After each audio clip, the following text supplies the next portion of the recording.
Hera Books presents Her White Lie by Jackie Walsh, read by Alison McKenna. For Jason Carr. Chapter 1. Tara. I can see it clearly, my new life. It's perfect and ready to go. In 3 weeks' time, I'll be boarding a plane with my brand new husband and leaving this life behind me. Australia is a long way away, but it's going to be wonderful. When I close my eyes, I can imagine the sea air filling my senses, the smell of coconut sun lotion on my skin, the sizzle of sausages cooking on a nearby barbecue, and beer fizzing from cans. I'll be meeting Lucas's family and friends for the first time, but I feel I know them already, from the many virtual calls Lucas has made. At first, I was shy, sitting beside him smiling and nodding into the laptop, with nothing to say. But I soon got the hang of it and joined in. None of his family are travelling over here for the wedding, but that doesn't matter, because we'll be having a second celebration when we get there. His parents are throwing us a party 2 days after we arrive. I laugh and smile and be very polite, because I want them to like me. I want his family to be happy that Lucas has found me, to know how much we are in love, how happy I make him, and he makes me. Of course, there's a downside to all this, and it's a big one. My dad will still be living here in Dublin, on his own. Mam died 3 years ago. Also, I'll be saying goodbye to my friends who say they'll come and visit, but I know won't. It's Australia, not London. But we will Skype and Facebook and WhatsApp for the first few months, I imagine, maybe even the first year. And then things will move on. I'll fade into the background of their lives. The calls will get less frequent, the WhatsApp groups will slowly dissolve, and I'll be mentioned less and less until it'll be just Tara Moore. Do you remember her? It makes me sad to think about it, but it's the way it is. I have to focus on the good stuff. I have a chance at a brilliant new life in Australia, where I'll make new friends. Everything is so exciting, sometimes I feel like I'm the luckiest woman alive. That was 10 minutes ago. Now I can barely breathe. My eyes are trying to blank out the image on the television screen. This cannot be happening. There's a house, Huntly Lodge. It's surrounded by yellow tape. At the side of the building, overgrown shrubbery hides part of a crime scene tent that has been erected because a dead body has been discovered. My heart is crashing against the wall of my chest because I know exactly where that is. I stood in that spot. A pretty news reporter is speaking into a big fluffy mic, saying that initial reports suggest the body has been lying there for some time. I swallow hard, trying to stop myself from throwing up. My head feels like the weight of the world is pushing down on it, and I can no longer hear the reporter's voice. It has become muffled, fading into the background, fading like I was supposed to fade.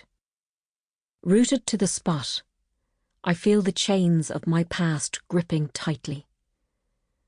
I'm no longer able to see Huntly Lodge on the television screen because my vision has blurred.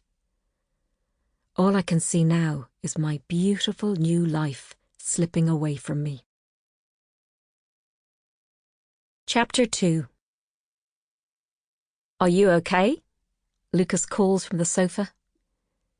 I should say no, but I say yes in the hope he doesn't persist. I can't talk about this now, not to Lucas. I need to get my head around it first. Why now? 3 more weeks and I was out of here. The news reporter said the body has been there for some time. It's been 3 years since I lived at Huntly Lodge. If the police discover that body has been lying there since then, they'll come knocking. they'll ask questions. A gust of cold air rushes into the room as I pull open the balcony door. With my arms wrapped across my chest, I step outside and take a deep breath. The sharpness of the icy air travels deep into my lungs, but a shiver of fear travels further, right through my body. The city lights flicker from both sides of the dark, mirroring waters. Flags hanging from tall posts down the quaysides flap wildly in the gusting winds, and I feel something shift inside me. I think of Faye. Where is she now? Has she seen the report? Faye was my best friend back then. Confident, wild, she made everything exciting and fun. The day I first set eyes on her small, skinny body, she was standing by the back wall of the schoolyard, her green skirt and white shirt pristinely ironed, and her hair pulled back from her face by a matching green hairband. Faye was scanning the crowd like she was deciding who she would and would not become friends with. A silent confidence oozed from her, and it fascinated me how someone who took up so little space could make such a big impact on me. When break was almost over, I leaned against the wall a few feet away from her. Faye lifted her foot up behind her and rested it against the wall. I did the same. She crossed her arms. I crossed mine. "Are you copying me?" she asked in a quiet voice. I could tell she wasn't annoyed. "Yes," I said. She smiled, revealing her 2 front teeth were missing. When I smiled, revealing mine were missing too, we both laughed. We were only 8 at the time, totally unaware of the years of fun we were about to share. And now, Faye is Dr. Faye Connolly. I knew she'd make it. Behind all that confidence was a kindness and willingness to help others that was matched only by her determination to succeed. Faye didn't hesitate the day I asked her for help. I remember it like it was only yesterday. But it was more than 3 years ago when I walked into her bedroom not knowing what her reaction would be.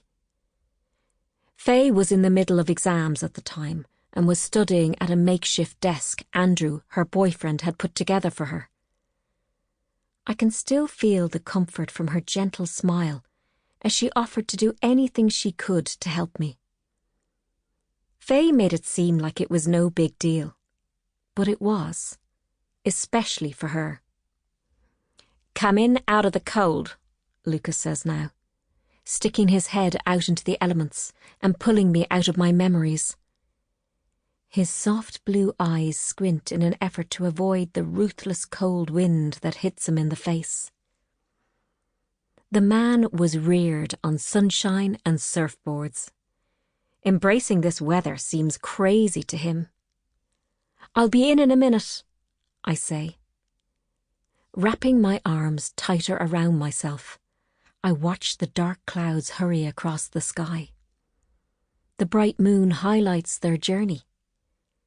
I lift my head, close my eyes, and let the cold, harsh wind crash into my face. I try to picture Faye. I remember her green eyes sparkling every time she was happy or excited. Faye was smaller and a lot skinnier than me as a kid. Not so much when we grew into our teens. She hated her brown hair, especially when the weather was damp and it would go all frizzy. I wonder if she still has a fringe. Does she still use MAC makeup to cover her snow-white skin? Faye used to say I was lucky to have sallow skin, but she was never jealous of me.